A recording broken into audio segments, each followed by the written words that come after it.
You're listening to Role Models, a podcast exploring the principles that drive personal and professional growth through our experience in jiu-jitsu, coaching, and conversations with people who inspire us. Each episode, we sit down with business owners, professionals, and our role models, and sometimes just the two of us, to dig into what truly shapes their success. I'm Mairi. And I'm Tommy.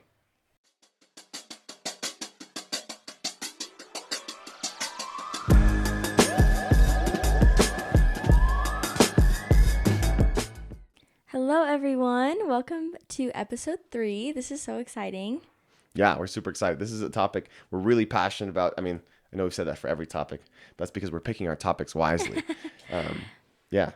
So this episode is very exciting because we're talking about why starting jiu-jitsu for adults is so overwhelming.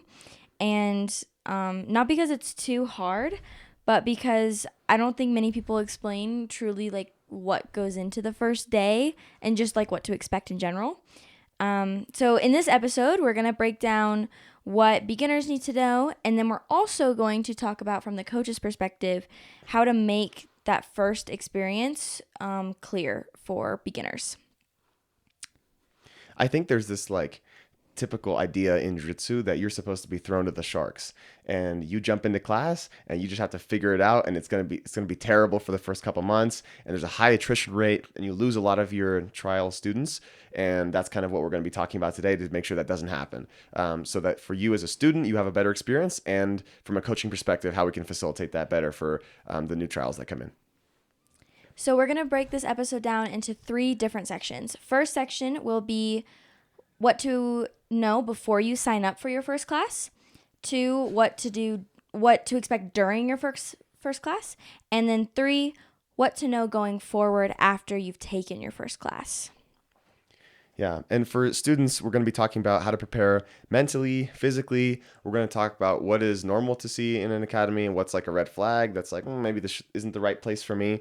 We're going to talk about avoiding like beginner mistakes that you might make coming in, to make sure that, you know, the etiquette, all of that stuff that is just not talked about sometimes and gets overlooked. Is explained. Yeah. Yeah. Then we're going to explain it from the coach's perspective, or like an academy owner's perspective. So how to improve the first class for beginners, and how to politely and clearly set expectations for beginners. I'm excited. Yeah. So again, our shared goal is good first impression, a healthy training environment, and we want anybody to be able to be successful in our programs, right? We don't want just like the 25-year-old MMA fighter kid to be successful in our program. We want that person to be successful, and the 55-year-old person who walks in the door for the first time and has no idea what jiu-jitsu is. We want both of those people to feel just as at home at our gym. Cool? Yeah, awesome. Okay, section 1. Before you sign up for your first class. Now, if you're somebody listening to the episode who has already been training for a while, I still think that this information is good to know. And it maybe brings you back to why you first started. So, before you sign up, you need to make sure you know your why as to the reason you want to start training. So, why jiu-jitsu? Why are you going into? Are you going into for self-defense? Are you going into for competition, community, a good workout? What is the reason? And then you can gear your training and your perspective of the gym that you're choosing based off of your why. So, for example, like if you're going to train jiu-jitsu for like self-defense specifically, then you should probably choose a gym that specifies self-defense or offers self-defense classes or something like that. Or if you're looking for a competition gym, research it. Like look into a gym that offers support through competition, or maybe has some competitors within their gym. It depends. Some gyms have it all. I think our gym does a pretty good balance of it, and I think most gyms do. But it is something to be aware of, and it's not just self-defense or competition, but like also if you're looking for more of a community or good workout, then trying a class is vital to like figure that out before you sign up. You really need to know what gym you're going into. Go And ahead. I want to mention too, like, isn't to say that your reason can't change, right? So for a lot of people, they come into it saying, "Hey, I just want to learn self-defense," and then they end up loving the competition side or something like that, right? But I 100% agree. It's fantastic to understand, like, why am I coming, so that you can kind of scope out the gym better. Right. Okay. Let's talk about the physical and mental readiness you need to have before you sign up for your first class. So this is a common misconception, which is that you need to get in shape before you start training. Here's the thing. And I shut this down a lot. I don't know, like, some people have like medical conditions going on. You really do need like a specific routine before you start training. Like that's completely different. I'm just talking about people who like feel out of shape or haven't done anything like athletic for a while, and they're like, yeah, like I need to get in shape first before I start. Here's the thing. Every single person, no matter how fit they are exhausted after a jiu-jitsu class. It is just a different breathing pattern. You just learn it differently. It's weird. So getting fit first just isn't a thing. I really suggest just doing your first class, not worrying about the getting fit part first. If anything, like combine the two. So if you really want to focus on getting fit, then it's like, also doing some like lifting or something while you're training jiu-jitsu for the first time, because for even fit athletes, like we'll have like D1 wrestlers come in and they're still exhausted after a class. Like they're super fit. They've done this before, but it's a different breathing pattern. So it's going to feel different. Do you want to talk about the next piece, expecting the discomfort when you're in that training room? Yeah, and I think we're going to talk about this even more when it comes to the conversations you should have as a coach with your new students. And so we'll touch on that more a little bit later in today's episode. But yeah, essentially you have to be ready to experience some discomfort. It's a martial art at the end of the day. We're learning how to defend ourselves, how to control somebody else. So it's very close contact.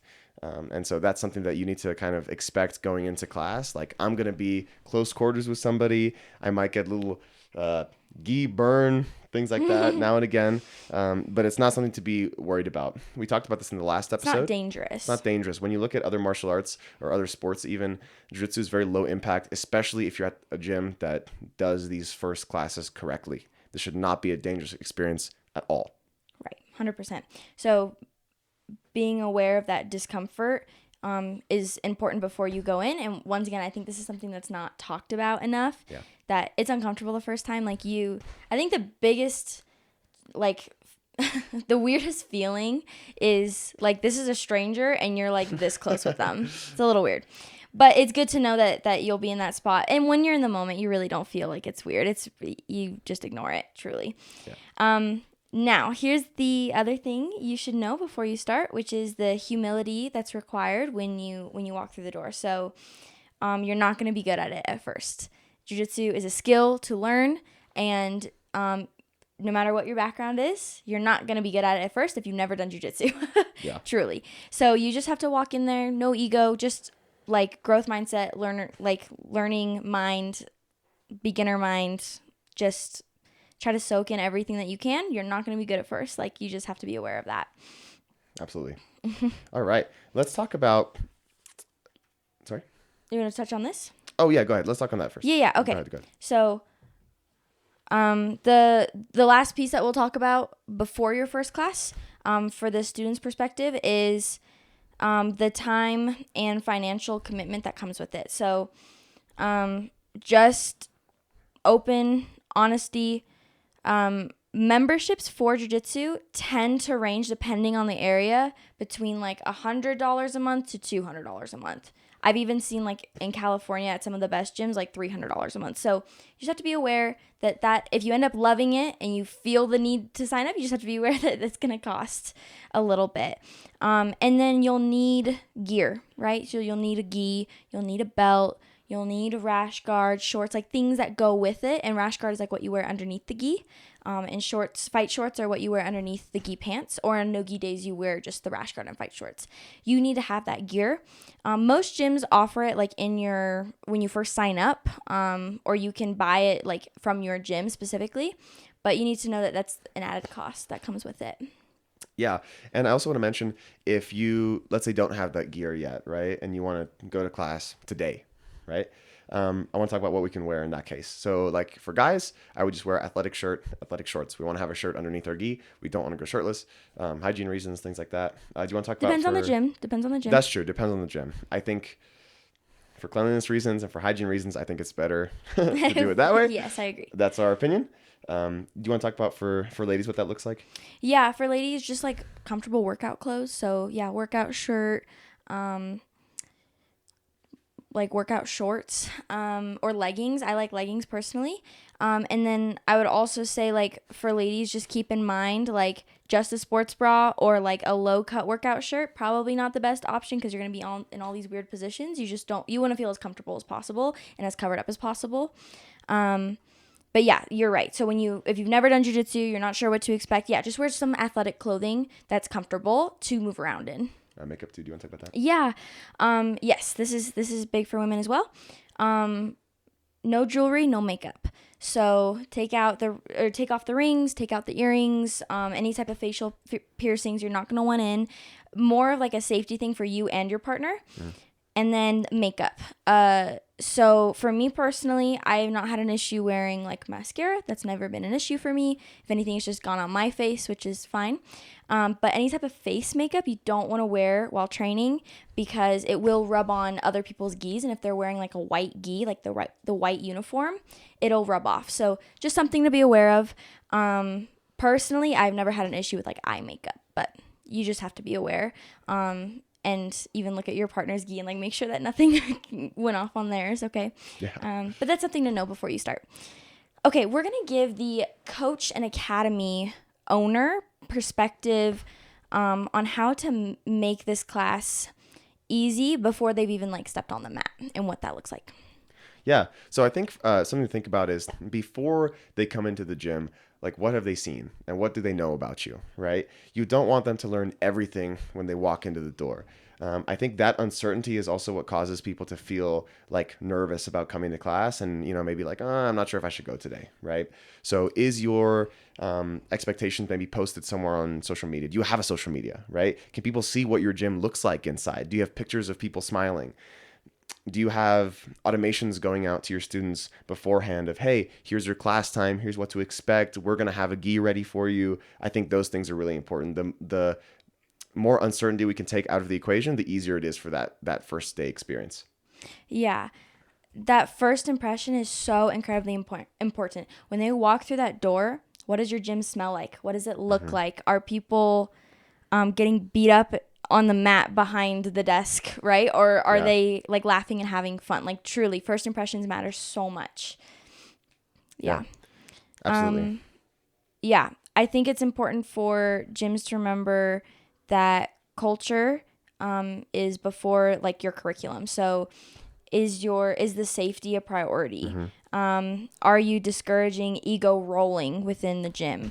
Are you modeling respect to the new people coming in? I think sometimes there's a little bit of like, there's too much joking around like white belts not being good and white belts being spazzy, like new people coming in. So as a gym owner, it's important to remember to make them feel as welcomed as possible. Like praise them for even walking through the door. Like that's important for them, like to feel that energy from the owner. And then hopefully if the owner is like that, then the rest of the gym has that same culture. And speaking of that, for them coming in that first time, it should be as easy as possible for them to get started with you, right? If you're delivering on the product that you're advertising, then it should be a free trial class probably, right? Yeah, I suggest free trial And classes. this is what we do, right? This is just our opinion. But yeah, like a free trial class, having the loaner gear available so that they don't have to buy their own gear and stuff. They should be sold because of how amazing the class is. That's what you want. You want them to walk into that class, leave, and be like, I have to come here, and then the rest figures itself out. And we'll talk about that more when we get into like what that first class should look like from an owner or coach's perspective.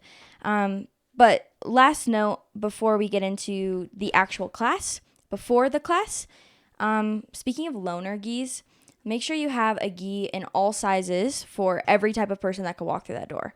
You don't want anyone to feel uncomfortable for being there. Yeah. Cool. Okay. Let's get into what to expect if it's your first class. So from the student perspective on this one. Okay. So first off, you're going to be overwhelmed. There's a lot at once. It's hard to explain how much there is to learn until you're a few years deep into learning it. It's like any difficult skill, right? Where the more you learn, the less you feel like you know, if that makes sense, because it's just so deep. There's so much to know. So just expect that, right? When you come in, that first class might be a little much. And we're going to talk about how to make that a little bit easier for newer students, but still it's going to be a lot because there's so many positions. I mean, you think about the amount of ways that you could configure your body with somebody else's body to do jiu-jitsu. It's ridiculous, right? There's so many possibilities. So just understand that you might be overwhelmed. It takes a little bit of time. It's a very, very steep learning curve. So just that, I think that awareness is super helpful. Yeah. There's going to be terminology that you're just not aware of, and people are going to act like you should know it just because they forget that they know it and they forget to explain what it is. That's normal. It'll click eventually. It really will. After a few classes, you'll remember a lot of what they're mentioning, or you've at least like heard it before. And then it's also very normal for like the coach or professor to show a move, and then the moment you have to go practice it, you completely forget it. That is a very, very normal feeling. Yeah. And that actually happens all the time, even to us now. Like, you just forget sometimes. That's gonna happen. Sorry, I want to mention one more thing on that too. Ask questions if you don't understand the terminology, if you don't understand what's going on, right? Sometimes as coaches, we forget that the terminology isn't known by everybody because we've been using it for 8 years, right? And so when we say, hey, go to guard, and you're like, what's guard? That's a very valid question. So be willing to ask those kind of questions. They're thinking, what's guard? Yeah. No idea. We'll explain. Yeah, there you go. The physical sensations. So it's a physical sport. It's a martial art. So this is funny. This is something I forget about, which is grip fatigue. So you're grabbing, if you're doing gi jiu-jitsu, you're grabbing like the collars, the sleeves, and you're holding on for dear life, and you forget like how tense your grips are when you first start. So my suggestion is to like loosen your grips, just kind of flow with it a little bit, because at first you're like wanting to grabbing or wanting to like be all tense, and your hands will actually get really tired and your forearms will be really, really sore. I don't know if you guys have ever done like rock climbing or something, but you'll rock climb, and after the first day, like your forearms are like just That's a good analogy. so sore. And that's the same in jiu-jitsu. You're going to breathe really hard. If the class has rolling or any type of like positional games, which just mean like, see, this is the terminology that I forget that I don't know, or that people don't know. Positional rolling is something like, they give you a specific position in jiu-jitsu, and then they kind of say go, and you just kind of, spar with each other. With resistance. Yeah. So, thank you. Yeah. So you're going to be breathing hard, and you're going to feel like pressure and discomfort from someone else. Once again, this is not a dangerous thing. It's just the art, really. Someone's going to be like putting their weight on you, and you have to learn how to be okay under that pressure. And it's just a new sensation that you probably never felt before. And being like trapped under a position is a very common feeling. Feeling like claustrophobic a little bit is common. But once again, none of these are dangerous, and I'm not trying to deter you from it. I want you to be aware before you start. And on that note, we're going to talk about tapping and safety. And I think this is one beautiful thing about jiu-jitsu that makes it so accessible for everybody, is you can decide when enough is enough and you're done. So we have what's called a tap. The tap is where you like hit your partner a couple times, tap them, And that just means, hey, let go of me. You can tap with your hand, you can tap with your foot, you could say tap. So there's always a way out. And so let's say you're doing class number 1 and you're doing a very basic position. You're not even using resistance yet. And you just feel really uncomfortable in a position. You just tap and you let go, right? So you can always just decide like, hey, this is too much. And you can let go, which makes it really, that barrier of entry is really low. Because as soon as you're uncomfortable, you tap and you move on. And then you can kind of build your comfortability that way. Yeah, 100%. Yeah. Okay, last concept for the student for your first class. The etiquette kind of basics. So it depends on the gym. Every gym's a little bit different with this concept, but most gyms are the same. You bow on the mat. So maybe you have your loner uniform. You're all set, ready for class. Class is about to start. To get onto the mat, don't just walk on. Make sure your shoes are off, and you're going to bow towards it and then walk on. It's just a respect Socks are thing. off too, by the way. Socks are off too. Yes. Yeah. Hygiene, we talked about it a little bit, what to wear, makeup. I would also mention nails. Nails need to be cut. If you have long nails, can't train. It's just really dangerous, honestly.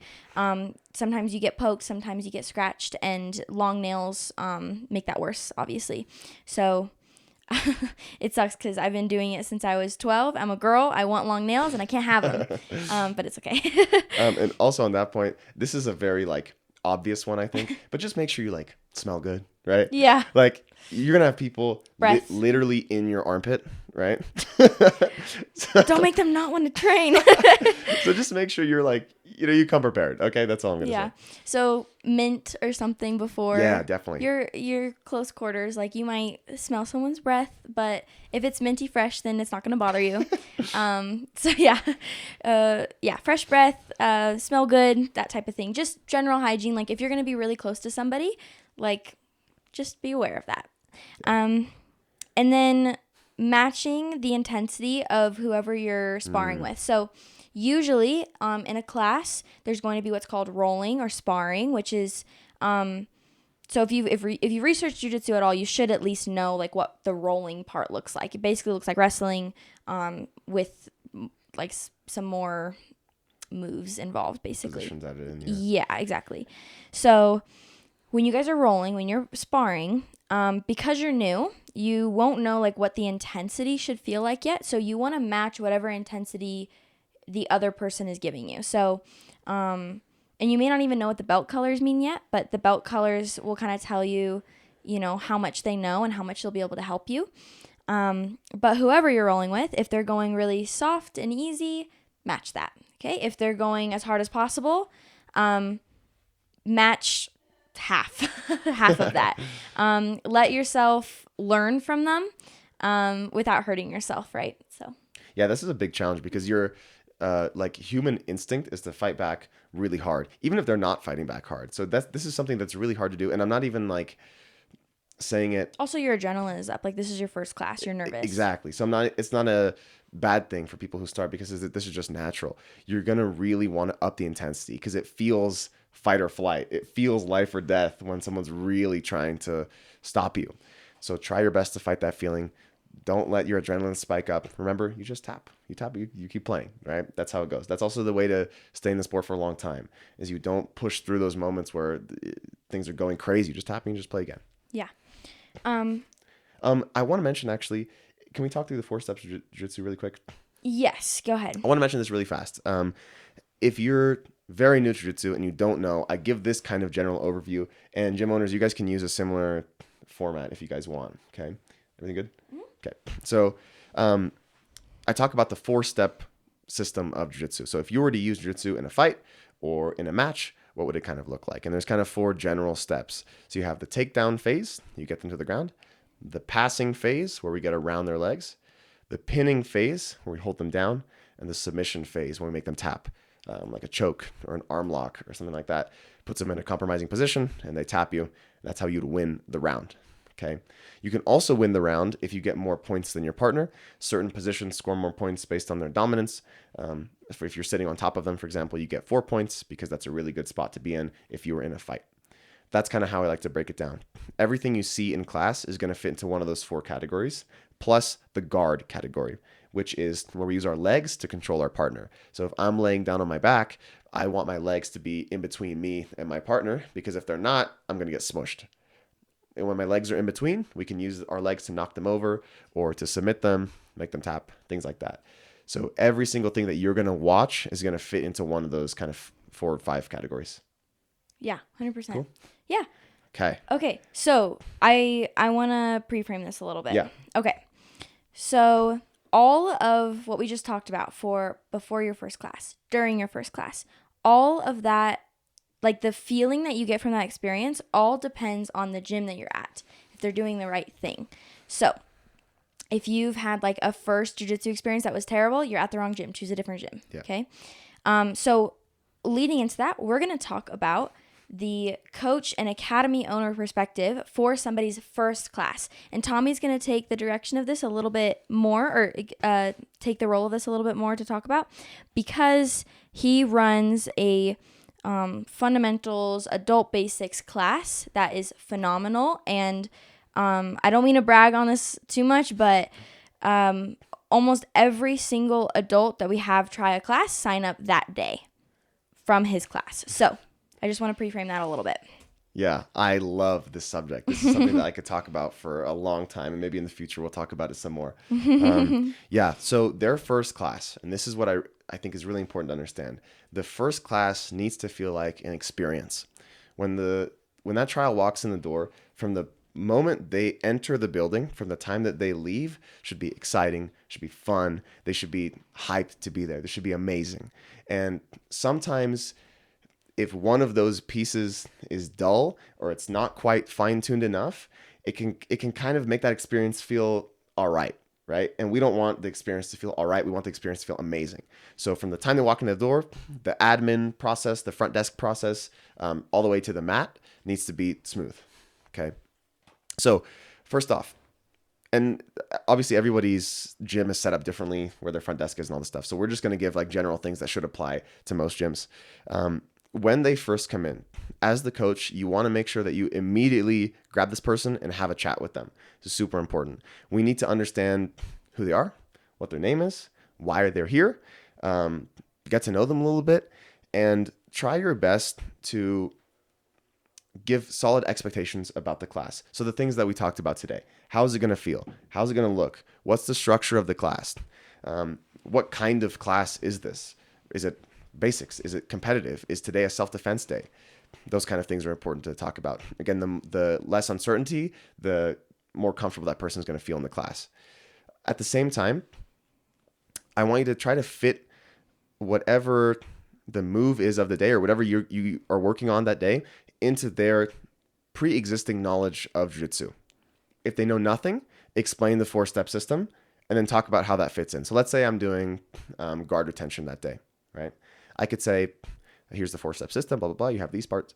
And then you could say, today we're working on using our legs to keep the other person off of us. Let's say we were in a fight, somebody knocks us over. We have to make sure that our legs stay in between us and our partner so that we don't get hurt, right? So the more that we can give them that context, then they can understand, oh, this is what I did today. I think a lot of times people come in to try a class and they don't even know what they did, right? Or like where it fits into the sport as a whole. Yeah, exactly, Yeah. right? Especially if that first day is like a more advanced class and they know nothing about jiu-jitsu, and the first thing they're doing is De La Hiva lasso, right? And they're like, what is this, right? Or what's the point? What's the point? I thought I was learning a martial art. Yeah. So make sure you just explain like what you're doing that day at a level that's understandable to them. Okay. Something else that I like to do at that point, when I have that mat chat with them and we're about to start class, is I like to partner them with somebody, like introduce them to somebody maybe who shares similar goals to them. So let's say somebody comes in and they want to do jiu-jitsu for self-defense. And I say, hey, this is Bill. Bill also is here for self-defense. Like, come say hi to him, right? And you want to pick somebody who's charismatic, right? Who loves being there, who's a great ambassador for your program, who represents your values. You pick that person and you make them their partner to kind of talk to before class. A lot of times, maybe you have something to do like before their class starts. Like maybe you're already running the class previous or something, right? So you have the mat chat, you can hand them off to your brand ambassador, and then you go back to your class. Okay. Again, the less uncertainty, the better that's going to feel for that person. When you're thinking about your curriculum, and this is why I really like having a basics class. We've tried a lot of formats over the years, and I think this one has been my favorite so far, with the basics group being included, because you can scale it. I don't even want to say down. You just scale it at a different level than you would the other classes. Well, you just explain the context differently. Yeah, exactly. So I think it's important to teach concepts. The concepts should be the priority even before the moves. So, and this goes for a lot of teaching, but I think for basics especially, you're going to have all the fun techniques, right? Kimura, armbar, hip bump sweep, whatever, takedown. But the skills in between is often where the basics group need the most work. So, for example, the guard retention, the grip breaking, the footwork when you're passing, right? Pressure from top positions, retaining the back. These are skills. It's not like a move, right? And when you teach those skills, you can make the drill a lot more exciting, because it's not just practice the move, come back, practice the move, come back. The drill is live. It's active with resistance, and that makes it fun and exciting. I think also when you practice with resistance and you practice like these positions or these concepts instead of moves, then people feel that they're learning faster. Yeah. So like if you teach a move and then they go to roll and they never like practice the move with any resistance, they go to roll, the move isn't gonna work. So you have to like somehow bridge the move and the rolling together so that they're willing to practice it and try it during rolling because they felt it with resistance. I'm so glad you brought this up. So this is a fantastic point, because if you think about a regular class, let's say you have a wide group of people. You have, brown belts to white belts in this group, and you teach Kimura from guard. And you think about, and you teach it just static, like you just practice and then you go roll, right? You think about who in this group has gained something by practicing the Kimura. And what you find is it's only the people who are in the top 5% of the room who can actually hit that move live. Because once you hit it live, you're like, oh, now I have some confidence. And now, oh, maybe I can actually add this to my toolbox. And you're missing 95% of the class where there's no way they're going to hit that live, right? If a white belt comes in and it's month 3 for them and they're going with a purple belt and you teach them a Kimura from close guard, it's not happening. I'm sorry. No. It's not happening, right? So Mari's exactly right. And the way that I like to do this is by teaching a technique and then slowly integrating more and more resistance. So, or teaching the technique as a set of drills. So for example, close guard armbar, right? Most of the time it's taught, okay, you grab the arm, you cut an angle, you step over the head, you finish the armbar, go roll, right? The way that I like to do it is round number 1, your job is to secure an arm up to your belly button and turn to the side. If you can do that, you win. And then I say, top person, give a little bit of resistance. The bottom person should have success at least twice in this round. So that gives them a more measurable way to set the resistance level. Because if you say, go at 30%, right? Some people's 30% is like 150%. Does that make sense? So I think it's important to give them a more measurable way to understand like how much resistance to give. I find it very important for new students to see success in what they're learning, to actually be able to apply it. If you teach close guard armbar as a drill, static drill, like no resistance, and then you have them go roll and they try it 5 times, and every single time they try an armbar, they get smashed and passed. How likely are they to add that to their game? Not likely at all. It's not going to happen, right? So you need to build that confidence in them that this is possible. Right. That's what I mean. Like when somebody first starts and they feel that like resistance at first, and then as you've increased the resistance each time, now they're building confidence. Now they walk out of that class feeling like they learned something. Yes. And I think, unfortunately, when you first start, I think there's like an expectation of like, oh, like you're just not going to learn anything the first 6 months, when I think that there is a way to teach it so that people feel like they're learning something every single class. Like I want students to walk away feeling like, oh yeah, I got something out of today and I improved my skill in some way today. 100%. Yeah. So my goal at the end of every single class is that if a student comes to class, they should have either gained a new skill or improved a skill they already have. And if they haven't done that by the end of the day, I've failed as a instructor that day, because that is super, super important to me, right? You should Yeah. feel like you're getting something out of being there. Otherwise, why are you there? Yep. Um, Do you want to go into partner selection yes, I just as a want to coach? add one more thing. I'm sorry. Yeah, One you're more thing. One last thing about this. Make sure that we don't overload them with information. A lot of time, less is more, especially with the basics group. So when I teach guard retention, it's like grab their collar and sleeve, put your feet on their belt, and create tension. And that's guard retention for the first part of class. And we just learn how to hold them there, right? And then you build. If you start instruction with 30 steps, they're not going to get it. It needs to be a max of like 5 steps or like 2 or 3 concepts, some big ideas, and then you can start to narrow the technique in. Yep. Cool. Great. So You can talk about this if you want. yeah. So partner selection.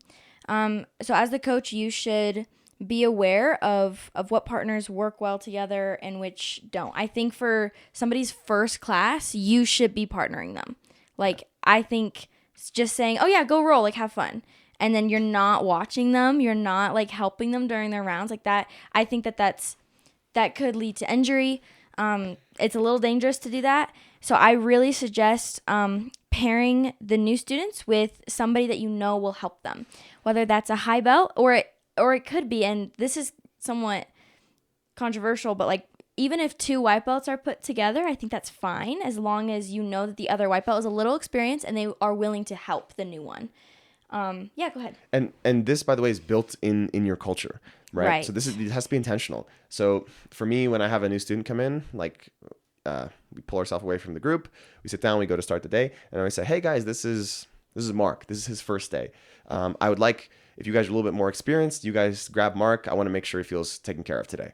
And I say that in front of the whole group and in front of the new student, right? So the new student feels like, oh, cool, I'm going to be taken care of today. And I have my like designated people who I know, okay, they've been in my group for a couple months now. I can trust them. They're really good training partners. And then they kind of already know, like, I should be partnering with this new person. Yeah. And then once you've put them with the partner, I think it's important for the coach not to like walk away and go do their own thing. Especially for someone's first day, like you need to monitor that role. You need to make sure that they're okay, that they're catching on, coaching them, walking them through the process, and even their very first roll, like walking them through each and every step. If anything, the best option is to roll with that new person for the first time, so they get that comfortable feeling. Yeah, so that's my protocol for the basics crew. Is if it's their first day, I really try. If I don't think it's almost ever happened where I don't do this, but yeah, maybe you get pulled away or something. Yeah, maybe something, but like 99% of the time, I make sure that I roll with them first, and the whole time we're explaining what's going on because it's really confusing. There's so much at once, right? And you guys know. So I'll start that round, and I'll do the 4-step thing with them in like a winning scenario. Like let's say they get the takedown and the pass and the pin and the submission, and then I'll do it to them. Like let's say I get the takedown and the pass and the pin and the submission, and I do it with a low resistance, light, just to show them, hey, this is what it looks like. Right? And then we can scale it up a little bit so it's more comfortable as they go on. I think if you throw them into it right away, and let's say they go with somebody who doesn't even know that they're new to the class and they get smashed, like you got to have a very specific type of person who even wants to stay after that. Yeah. 100%. And again, like, yeah, it can't be discouraging. It has to be empowering and exciting. So I'll usually roll with them, then I'll pull them and I'll give them to somebody. I'm like, hey, I really trust this person. Like often I'll give them to our kids coaches, because they're really good at new students, obviously. So I'll give them, hey, this is Mel. She's one of our kids coaches, right? She can help you out. And then easy. Yeah, 100%. Yeah. I think too, there's an argument for not like having the very first class student roll. Like I think maybe more positional games and positional sparring over rolling for their very first class. I think you can introduce it early, but I do think positional is a little less overwhelming than rolling is. Yeah. Especially, I don't know. What about you? I think especially like you can kind of gauge the temperament of the person, right? Yeah. If you feel like, oh, they're ready to go, they want to get some reps in, like let's do it, right? Yeah, yeah, sure. That's like, true. Let them roll. That's true. But again, you roll with them the first time and you set really clear expectations. Like, hey, this is what the culture is like here. We're a blank environment. We're a competitive environment. We're a family environment. We're whatever. Set the culture and be like, hey, this is what I want you to do when you're rolling with other people. One more thing that we do from time to time is we kind of show the room how you should roll with somebody if they're, let's say, smaller than you, right? I love doing this. And I love when you do this. I think it's really helpful. So I'll grab one of our like smaller female students and I'll like roll with them in front of the whole class, and I'll explain how that should look. And if you don't know, that should look like cooperation. So if I'm rolling with somebody who is 50 pounds lighter than me, and I use all my strength to get the side control and hold them there for the whole round, I get 0 out of that round, because that would never work in my division, and it would never work against somebody who's trying to hurt me. And it doesn't help them either. Of course. And then for them, they're like, well, great. Now I didn't get to work on anything for 5 minutes. It sucked and I wasted my time. Right? So it needs to be an exchange. So when I go with somebody who's a lot lighter than me or a lot smaller than me, I match exactly their strength, kind of 1 for 1, I try. And so then that round is cooperative. So let's say I grab their collar grip and they go to do a grip break. Could I hold on? Yeah. But is it going to help either of us? No. And if they were in my division, that grip would break. So in that situation, the grip breaks. Does that make sense? If they go to sweep me, could I do an explosive movement and backflip my way out of the position and maybe escape the sweep? Yeah, maybe. But is that helping either of us? No. And it's going to maybe injure me or my partner. So it has to be a dance and a cooperation. And I think this is another topic for another day, because we have a lot to... Yeah, we have a lot to say about this one. Yeah. But for a coach's perspective, I think that's a great way to introduce new students to the concept of like rolling with females or rolling with someone smaller than them in general. From the student's perspective, it's important to realize, like, I've heard this from new people who start. They're like, well, the only thing I know is like my strength, or the only thing I know is my speed, or the only thing I know is like my pressure, my ability to lay on them, or whatever it is. I don't know any techniques, so that's what I want to use. I get that. But like Tommy said, neither one of you are really getting anything out of that roll. Which would be better? You lay on your back and let the small female like do all these techniques that you don't know anything about on you, so you can learn and steal from them? Or is it better for you to like smash through and win? It's not better to win. You're not getting anything out of that round. Yeah.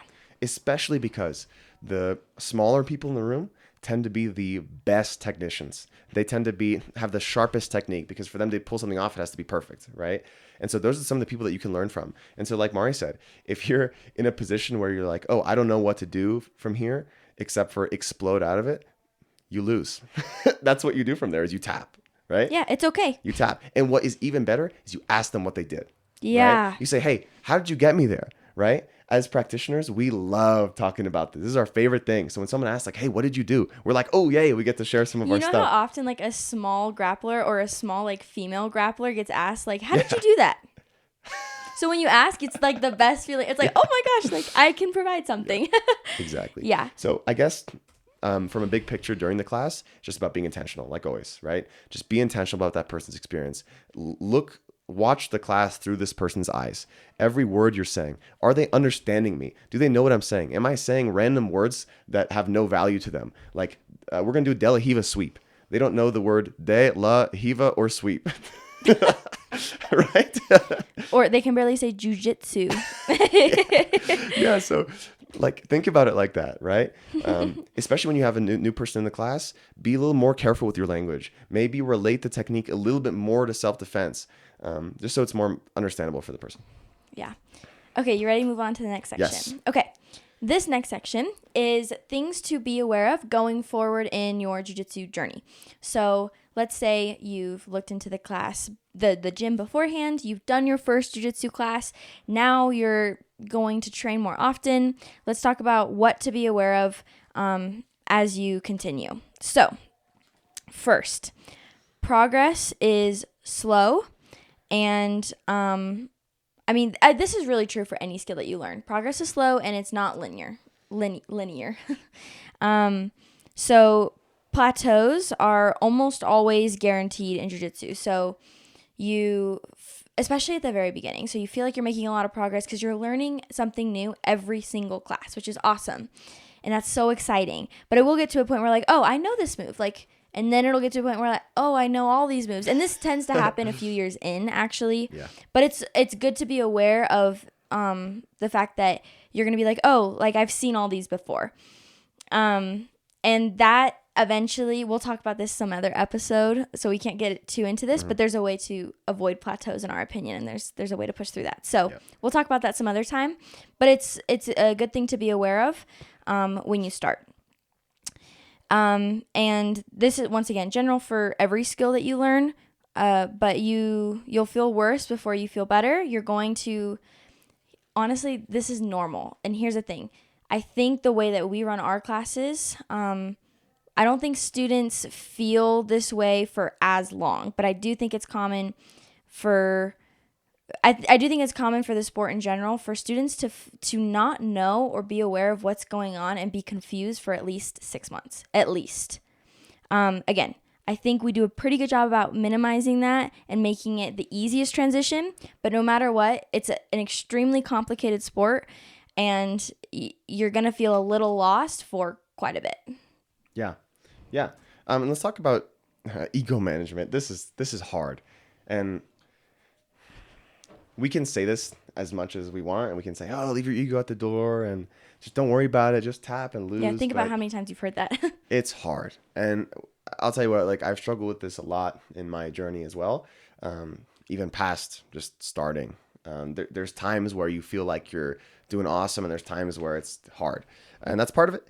So, and part of it also is like you're getting better, but so is the rest of the room. So you feel like you're not getting better because everyone's getting better at the same time. And it usually takes maybe a new person to come in or somebody who doesn't train as often or something like that for you to lap them, if that makes sense, to like get past their progress. It's really hard because they're training, as much as you are.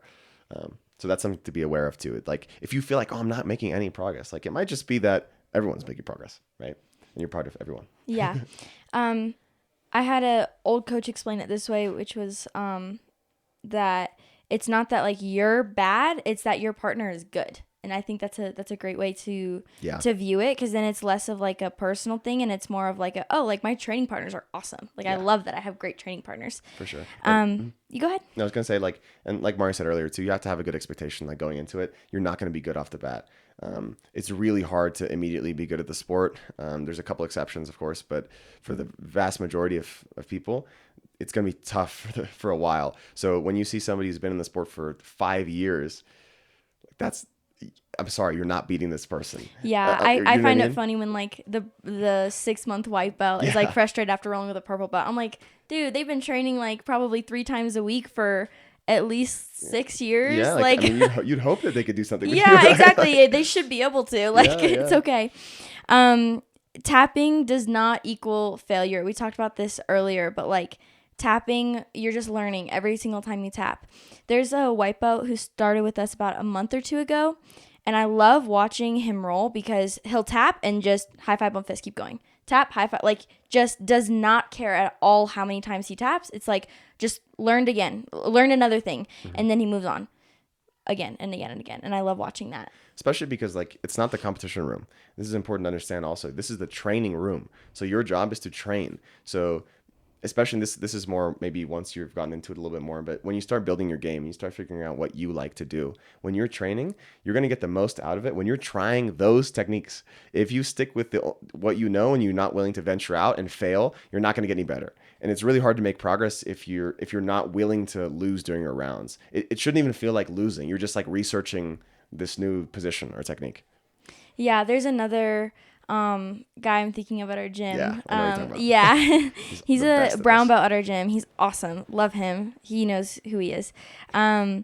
He is great about this. So he'll put himself in like the worst positions every single training session, like with great people, brand new people, whoever it is, just to learn how they're doing something or just to work on something, even if it means he loses every single round. And he just goes back to that position. He just goes back to it. It's like, bottom side control sucks. Like, why would you ever want to be on bottom side control? But he's like, I need to work on it. So he just keeps putting himself in bottom side control with like our biggest guys just to learn how to get out of it. And I love that. So I feel like when people roll with him, they're like, oh, he's okay. Like, he's fine. You know what I mean? He's much better than that. But like, oh, okay, he's fine. Like, oh, but I get side control on him all the time. Like, whatever. But then he goes and competes and he like destroys everybody. Amazing. But it's because he like allows himself to work on his weaknesses in the gym, and I love that. Yeah.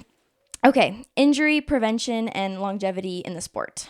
Yeah. So again, this is what's awesome about jiu-jitsu is you can adjust your training for this. And this can apply in other sports too, but I really feel like it's unique here. If you have an injury or you have something that's uncomfortable, adjust your training. You can just change it.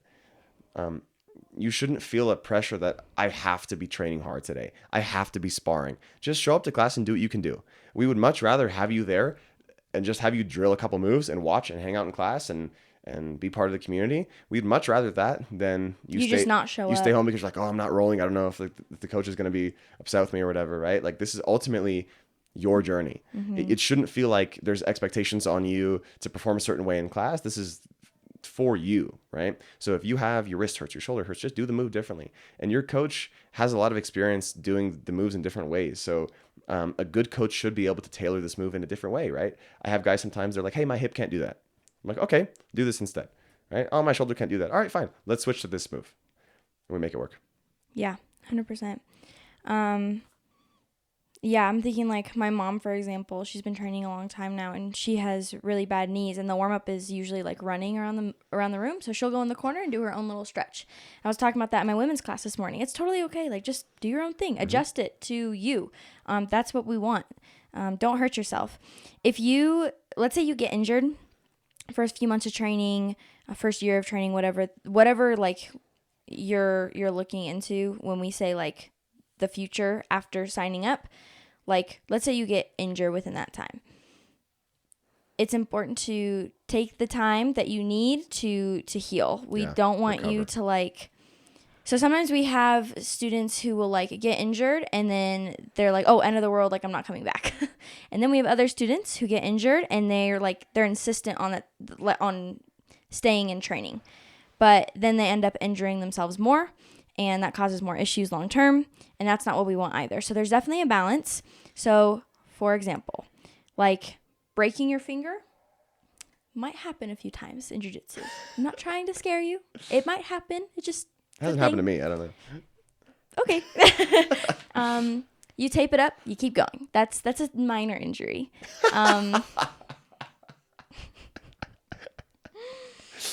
If you hurt your knee or something, take your time, heal up, get better, and then take your time to come back on the mat. This is like front of mind because of a student of ours who like doesn't want to come in because they broke their finger. Okay, just to be fair, that does impair your gripping ability, right? And so in that case, when you come into kind of, I'm sorry. I want you guys to train. You can tell our philosophies here. It's funny. You can tell who trains injured and who doesn't. Yeah, that's more accurate. Yeah, so in that case, like the adjustment has to be, okay, we're not gripping, we're just using this hand like Nogi style, like pushing maybe, right? Yeah, exactly. You're not gonna break your finger. You're fine. You're not gonna hurt yourself. But it's important, like if you do get injured, to take your time, heal up, and then come back stronger. Yeah. And adjust what you need to adjust what you need to for yourself. So, yeah. No, you do this one. This is for you. Okay. Yeah. So just like for staying motivated, like Mairi said, I always give people a rundown of what these next couple months are going to look like. And again, it's all about expectations and setting them correctly. So I always tell white belts when they come in, I say, hey. Students' perspective. Oh, okay. Should we mention that in a second? Yeah. Okay. That's fine. Yeah. So then for the student's perspective, then in that case, focus on consistency over the outcomes, and set your outcomes not as like, am I winning or losing? Because that's too broad and it's not going to apply to you at the start. So set your goal as like, I want to not get submitted this round, or I want to work on this thing, or I just want to show up today because I'm not feeling it, and this would be a win if I came to class. That was my training day today. Yeah, and that's our training day sometimes. It's like, you know what, my win today is that I am here, and I'm not at home on my couch, right? Yep. And connect with the community. I think this also really helps. So the more that you get to know people, and this is also partly the academy's responsibility, but the more you get to know people, the more you talk to them, the more you understand who these people are outside of training, the more you're going to feel like you're held accountable to come to class. When you feel like, oh, my training partners rely on me, they want me there, I love seeing this person and this person and this person, it's going to be a lot easier to keep coming. Yeah. Cool. For sure. Okay. All right. I'm excited about this too. So we're going to talk about the coach's perspective for retention and student development over time. So let's say now your students been here for a while, right? Or they signed up and then you have that conversation with them. Yeah. So again, like I was saying, we want to give them that timeline of like, hey, these next couple months are going to be difficult. I always tell white belts this. I say, hey, you need to stay for the first like 3 to 4 months at least. Just make it through these first 3 to 4 months, because it's going to be really hard. Everyone knows more than you. It's hard to find success in your roles and to like win, quote unquote. So just stay for 2 or 3 months and then decide if you like it. And because a lot of time, 2 or 3 months, new people come in, and then you hit that technique and you hit that sweep or that submission, and you're like, oh my gosh, it works, right? And that feeling is incredible. And you're cheating yourself from feeling that if you bounce too early, because you're like, this isn't working for me, right? So that's super important. And then, yeah, just normalizing those kind of plateaus. Like, hey, this is going to happen. This is normal. Okay. Also, for retention reasons, we want these people to feel like we care about them. Our students need to know that we have their best interests in mind. This is super important. So one thing that I like to do is after their first class, I do a first class picture, which is cool. So I can say, hey, in 6 months, you're going to look back on this and it's going to be funny, or it's going to be cool to see where you were.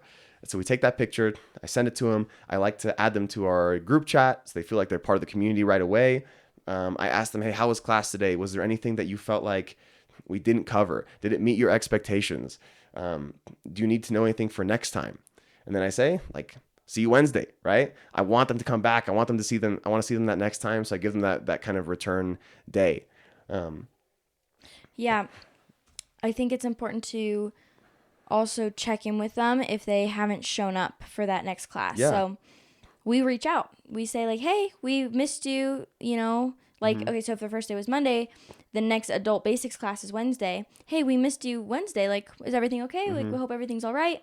Like, we really want to see you Monday. Yep. And we push that. And luckily within our system, we have a automation that like reminds us like, hey, this person hasn't been in a while. And so then we make sure to call them or to text them and say like, hey, is everything all right? Like, we want to see you in class again. That retention is so important to keep the students coming back. And also, you want to know if there's a reason that they didn't like class. There's a reason they didn't show up. That's really important information, and you have to get that, because if you're missing that, that's an issue. That's a you know what I mean? Yeah. Like, what if 5 students have the same reason and they're not telling you because you don't know, because you're not following up, right? So that's super important. And also checking in with them frequently. This is something that I'm trying to work on more now.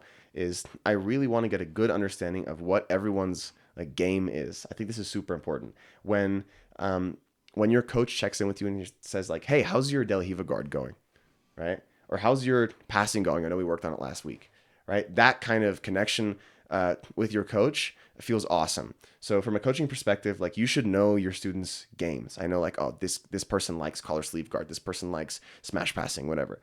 And because then you can project their game a little bit. You say, hey, I know 2 weeks ago you talked to me about this thing in open mat. Like, how's it going? Right? Check in with them more than just that first day, right? Over time, consistently. Yeah. Let's see. Injury awareness and prevention from the coach's perspective.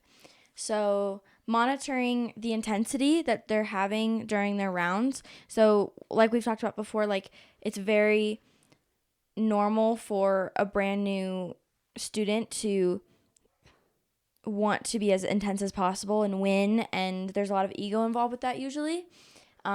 Or they're just nervous and that adrenaline is up and they want to go as hard as possible.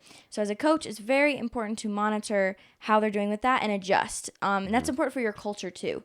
So if that white belt guy is just going too hard, it's like, hey, a conversation like, hey, let's like slow down a little bit. Remember, we're not trying to win the round. We're trying to learn from it. And you have that important conversation with them. Yeah. And that, once again, that's more it's for them, but it's also really important for your culture. So, even like if a new white belt comes in for their first class and they see that, okay, like maybe they had a hard round with someone who's been training for a few months, up the intensity too much with that very new person, you have a conversation with them in front of the new person, say, hey, let's go ahead and slow down. Remember, this person is new. And that new person gets to see, oh, like, this is the culture. Like, you're monitoring how, these interactions go or how this rolling goes. And I feel safe coming back. Because that conversation is often like uncomfortable, because you're like, oh, how do I tell this person that they're going too hard, right? But that doesn't have to be you're not like reprimanding the person, right? You're just telling them they don't know, right? It's their first time, like, it's not their fault. And so I do it a lot of times in just like a joking, fun way. I'm like, you guys, hey, we got to slow down. You got a lot of class left. You're gonna be dead, right? Slow it down a little bit, right? I don't want you guys getting hurt, something like that. But yeah, make it clear. You want to be intentional about that. I feel like the more you let that slip off the rails, the harder it is to rein it back in later, right? So especially when they're newer, that's the kind of culture you want to set. Yeah, for sure. Leading by example too. Like, as a coach, you're not rolling with these people as hard as possible. Like their first class, you're not going to be like wrecking them. It's not the point. I think this is a good opportunity to mention punishment roles and what those should look like instead. Oh, So for people who don't understand jiu-jitsu, maybe you're brand new to jiu-jitsu, punishment roles are when, let's say you roll with somebody and you've had a intense round. It's been hard. But you won. Grace, you won. Good job. Then the coach grabs you, or the professor grabs you, and they go really hard with you. And they end up just beating you up a little bit. They tap you a bunch of times, lots of pressure, and then they walk away. And you're kind of like, what happened? Like, what did I do? Why did I get beat up? So those are called punishment roles, and they're usually given because you went too hard with someone who shouldn't be treated that way. So maybe someone new, a female, smaller person, or you're just too rough in general. Those are punishment rounds. Yeah, so this is a bit of a controversial topic for sure, okay? But this is just our opinion, okay? But step one of this should be having a conversation. Punishment role comes later, if at all, right? You should have enough of a relationship with a student to be like, hey man, like you're going too hard. Like I feel like this is a thing. We've talked about it before. Like I really need you to not do that. I think that's way more effective. I think where it could come into play is if it's repeated, they keep on doing it, and you feel like they need like a reminder. You roll with them, you're not hurting them. You're not hurting them. Oh, yeah, no. It's just a hard round. And the way that I like to frame that round is after roll with them, I say, hey, this is what that round felt like for that person. Mm-hmm. Right? So let me say this. At least for me, I'm a fan of punishment rounds. I like them because you have that conversation after. Like, this is what that feels like for that person. Mm-hmm. But it has to be followed up with a conversation. Like, it can't be, like, personally. Like, I think if you just walk away, they have no idea. And they're just going to repeat the behavior. Yeah. So you have to have that conversation. But I'm not against punishment roles, personally. Yeah. I just think that it has to be followed up with a conversation. Yeah. I don't know exactly how I feel about it, to be completely honest. Yeah. But yeah, I think the conversation is essential. So every time I've had to do that in the past, right? Like it has to come, I know this sounds like dumb, but it has to come from a place of love, right? It does. Like at the end of the round, you have to say like, hey, this is how it feels for that person. It's really important to me that we have our ladies feeling safe in the gym, right? Like so maybe that's the situation. Like, hey, it's really important to me that the ladies keep coming and they feel like they can train with anybody. And I don't want them to avoid you because I want this to be a place where you feel comfortable as well. Right. And it has to be that way. Like if you just smash them and like, it's not doing anything. Right. I think that comes more from a place of ego and like wanting to like hurt the person, which I think as a coach is not your role. But that's just our opinion. Yeah, that's our opinion. That's our opinion. Okay. Cool. Great. All right. Now building community for that student after they've signed up. So I don't know if most gyms have a group chat. Our gym has a group chat, and I think it's great. I love that we have a group chat. I think we have like over 100 members or something in it at this point. But it's just for our adults, and different things are talked about in there, like different like funny jiu-jitsu reels are put in there, or maybe people are like sharing wins in their personal life, which I love, and we can all like comment like, great, that's awesome. If someone basic stuff, announcements, right? Yeah, announcements. Yeah, that's great for like the owners. Like owners can put in, hey, we're closed today or whatever. So I definitely suggest a group chat. And it builds community overall, and they also feel like they're a part of something. So after they've signed up, you can immediately like add them to the group chat, which is awesome because now they feel like they're a part of something. Yeah. And then encourage like connection off the mat. So like we talked about at the beginning, when they first come in, like pairing them with that like ambassador student, the student who represents your values, so that they can like have a conversation before class starts. Try to connect them with maybe another student or even the same student after, and say like, hey, Bill, like explain your success story with jiu-jitsu and how great that's been for you to this person. And then you kind of let them create a little bit of a friendship, a little bit of a bond. And we do this with our like kids programs too with the parents, but we can make a separate video on that. Go ahead. Yeah. Good? Yeah. All right. So just in closing, I think the big takeaway is you need to be intentional about that first experience as a coach. As a student, you need to be ready for that first experience, and you need to make sure that that gym is right for you, that you've scoped it out, the reviews are good, people love being there, it's clean, Smells good. These are important things. The coaching team cares about you and talks to you and knows your name and knows who you are and what you do for work. Like, these are very important things. Okay. So that's a huge takeaway. And then, students thrive when expectations are clear, when they know, what is this going to look like? What are my next couple months going to look like? What is class going to look like? It takes that uncertainty out of it. And then again, coaches succeed when those students feel safe, supported, and seen, right? So when I come to class, I'm not going to get injured. When I come to class, I'm going to learn something. And when I come to class, I'm going to work on my game because my coach knows me, right? So I think for especially the adults kind of basics group, it's about longevity. We want these people to stay as long as they possibly can.